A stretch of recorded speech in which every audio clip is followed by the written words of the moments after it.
बॉलिवूडचा एक असा green flag actor जो स्वतःला लय मोठा फॅमिली मॅन समजतो, तो आता सस कॅटेगरी मध्ये टॉपला गेला. तर विषय असा आहे, हा आपला लॉयल हिरो जो कॅमेरा समोर बायकोच्या गुणगानाचे पूल बांधतो, तो सध्या एका दिल्ली बेस्ड डान्सर सोबत लई डीप कॉन्टेक्स्ट मध्ये. अफवा अशी आहे की शूटिंगच्या नावाखाली दिल्लीत रोज रात्री पार्टी आणि लॉंग ड्राईव्हचा कार्यक्रम फिक्स असतो. सेट वरची केमिस्ट्री आता गॉसिप पर्यंत पोहोचलीये.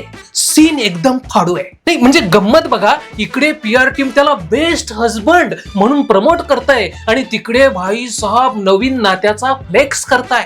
लोक म्हणतात नातं टॉक्सिक झालंय, पण जगाला दाखवण्यासाठी सोशल मीडियावर मात्र रोमॅन्टिक पोस्टचा पाऊस पडतोय. काय वाटतं, हे प्रेम आहे की फक्त एक फुल बकवास कव्हरअप? आता तुम्हीच ओळखा, हा विकी आहे, आयुष्यमान आहे की आपला सिरियस दिसणारा राजकुमार आहे. कमेंट्स मध्ये सांगा तुमचं डोकं नेमकं काय म्हणतंय. हा सगळा प्रकार फक्त गॉसिप आहे, आम्ही काही कन्फर्म सांगत नाही.